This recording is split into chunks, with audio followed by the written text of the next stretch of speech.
મિત્રો નવું વર્ષ ચાલુ થઈ ગયું છે। અચ્છા, ઈ પાવન અવસર ઉપર મારા ચરણોમાં તમારા પ્રણામ અને નમસ્કાર।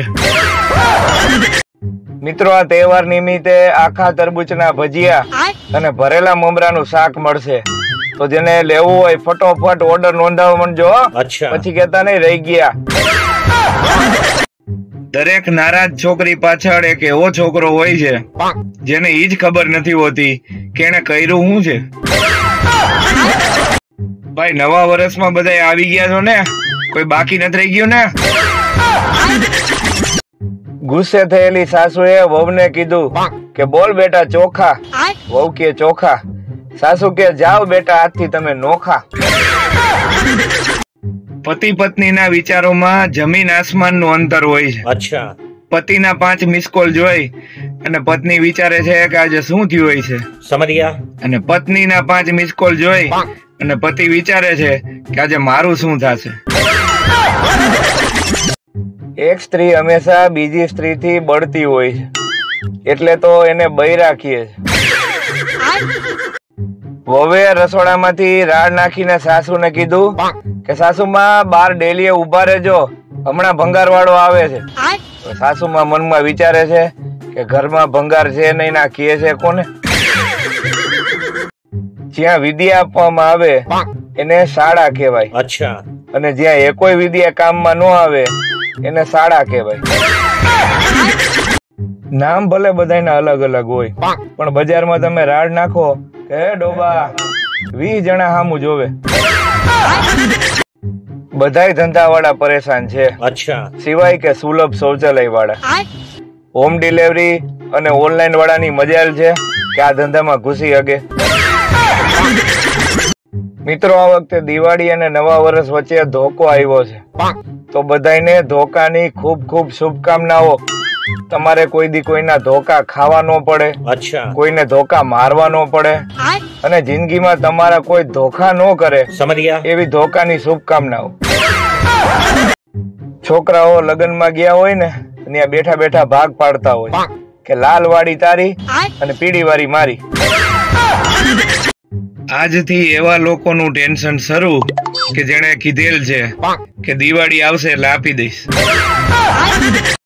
એ અમને ખબર છે કે તમે ફરવા ગયા છો, ફોટા મૂકીને ઘરે ડખા તો કરાવો માં। કુંવરાઓને લગ્ન પછી સમજાય છે કે પતિ પત્નીના જોક્સ ઈ ખાલી જોક્સ જ નહોતા। લાઈફમાં થોડુંક એડવેન્ચર લઈ આવો સાહેબ। ઠીક હે, તમારી લવ સ્ટોરી તમારા પપ્પાને કયો।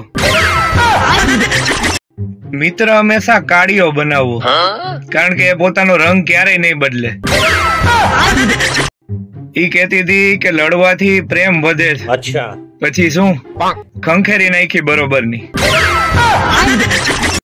જેટલી સ્પીડ થી છોકરીઓ ગરબા રમે છે, એટલી જ સ્પીડ થી જો ઘરનું કામ કરે ને, ઠીક હે, તો 2 દિવસમાં દિવાળીની સફાઈ થઈ જાય।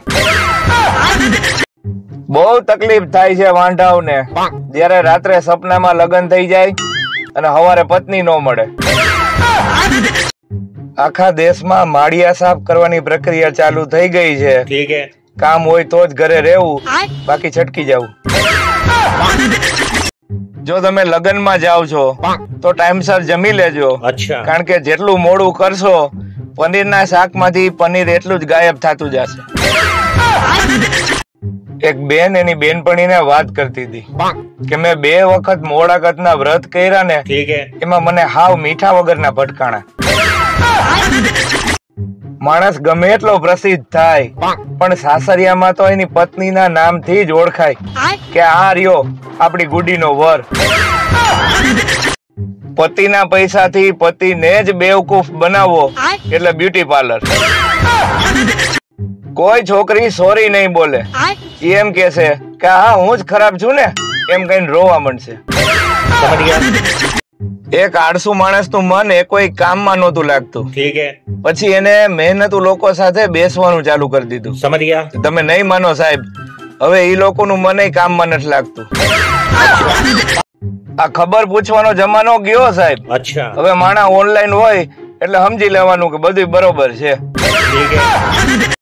જેના કરતા પીધેલા દારૂડિયા હારો ડાન્સ કરતા હોય એવી છોકરીઓ જે પોતાને ગરબા ક્વીન કહે ને એ ખરેખર લાગી આવ્યો. આ દુનિયામાં પાપડ જ એક એવી વસ્તુ છે જેને આપણે જ્યાંથી તોડવો હોય ત્યાંથી નથી તૂટતો. આવા તો કેટલાય અદ્ભુત જ્ઞાનના ખજાના છે આપણી પાસે સાહેબ. મેં એને કીધું તું કે તારી બધી ઈચ્છા પૂરી કરીશ. અચ્છા. અને ઈ ગાંડીએ પિંક કલર નું સમોસું માંગ્યું. છોકરાઓ લગ્ન કર્યા વગર પણ કાકા બની જાય. અચ્છા. જ્યારે છોકરીઓ લગ્ન કર્યા વગર કાકી બની નથી શકતી. ઠીક હે. એવી જ રીતે છોકરીઓ લગ્ન કર્યા વગર માસી બની શકે. સમજ ગયા. જ્યારે છોકરાઓ લગ્ન કર્યા વગર માસા નથી બની શકતા. બાકીના બધાય ગમે ત્યારે મામા તો બની જ જાય. પવન અને હવામાં બહુ ફેર. અચ્છા. પવન વધઘટ થયા રાખે. ઠીક હે. પણ હવા જો એકવાર માણાને આવી જાય, માણસ ગમે એવી મુસીબત માંથી પણ પસાર થઈ શકે છે વાલા. અચ્છા. બાકી એની ઘરવાળીએ પોતું કર્યું હોય ત્યાંથી નો પસાર થઈ શકે. રેલવે સ્ટેશને સ્ટેશન માસ્ટર બહાર આવીને બધાને કહે વરસાદને કારણે બધી ટ્રેનો રદ થઈ છે. બીજા કોઈને કઈ પૂછવું છે? અચ્છા. તો એક બેન કે હા, આ ડ્રેસમાં હું જાડી તો નથી લાગતી ને સાહેબ? માં એની દીકરીને કે બેટા કેમ રડે છે? સાસરિયામાં કઈ તકલીફ છે? બોલી કે કેવો પતિ ગોતી દીધો છે. દીદી કઈ ઊંચા અવાજે બોલું એ તો સોરી સોરી કેવા માંડે. બાંધવાનો મૂડ જ જાતો રહીએ. લાકડાનો ભારો અને બાયડીનો પારો આ એકવાર ઝટકે એટલે પૂરું કરી નાખે. નિષ્ફળ પ્રેમ વ્યક્તિને કવિ બનવા પહાડો વચ્ચે મોકલે છે. અચ્છા. અને સફળ પ્રેમ વ્યક્તિને શાકભાજી લેવા માર્કેટમાં મોકલે. મેડિકલ કોલેજના પ્રોફેસરે પ્રશ્ન પૂછ્યો કે દાંત વગરનું કૂતરું કરડે તો શું કરવાનું? તો એક છોકરો કે સાહેબ સોય વગરનું ઇન્જેક્શન દેવાનું. સૂર્ય હંમેશા પૂર્વમાંથી નીકળે છે. ઠીક હે. પણ ચાંદાનું કાંઈ નક્કી ન કહેવાય કે ક્યાં બ્યુટી પાર્લર માંથી નીકળે. લગ્ન કરવાથી જીવન બરબાદ થઈ જાય છે એવું કહી અને કુંવારાઓને ડરાવવા વાળા પાછા પોતાની મેરેજ એનિવર્સરી ધામધૂમથી ઉજવે છે. સંસ્કારી હોવું જરૂરી નથી, સંસ્કારી દેખાવું જરૂરી છે. એટલે તો બધાય સવારમાં એકબીજાને સુવિચાર મોકલે છે, પોતાના વિચાર જેવા હોય એવા. જમાઈ સસરાને કે તમારી દીકરીમાં તો મગજ નામની વસ્તુ જ નથી. સસરા કે તમે ખાલી હાથ જ માંગ્યો તો, મગજની તો ક્યાં વાત જ થઈ હતી. ગર્લફ્રેન્ડ સાથે બેસીને તળાવમાં જે કાકરા નાખીએ છીએ ને, ઠીક હે, લગ્ન પછી ઈ જ દાળ ભાત માંથી પાછા નીકળે.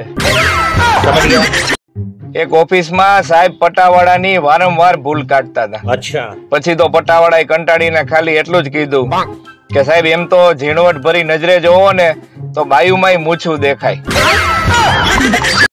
કાર્ડમાં લખ્યું હતું કે પાર્ટીમાં બ્લુ ટાઈ પહેરીને જવાનું. અચ્છા. તે પૂરો તો બ્લુ ટાઈ પહેરીને ગયો અને ત્યાં જઈને એને ખબર પડી કે બાકી બધાય તો પેન્ટ અને શર્ટ પહેરીને આવ્યા. અમુક લોકો કારણ વગર જ સારા લાગતા હોય છે, જેમ કે તમને લોકોને હું. ભાઈ જયારે તમને ખબર છે કે જોડીઓ ઉપરવાળો બનાવે છે, ઠીક હે, પછી ઇન્સ્ટાગ્રામ માં હું કામ છોકરીઓ ગોતો છો? મહિલાઓ માટે બ્લડ પ્રેશર નો ઘરેલું ઈલાજ. જો બ્લડ પ્રેશર હાઈ થાય, ઠીક હે, તો પિયરિયા વાળા હારે 20 મિનિટ વાત કરી લેવાની, અને લો થાય તો સાસરિયા વાળા 10 મિનિટ વાત કરી લેવાની.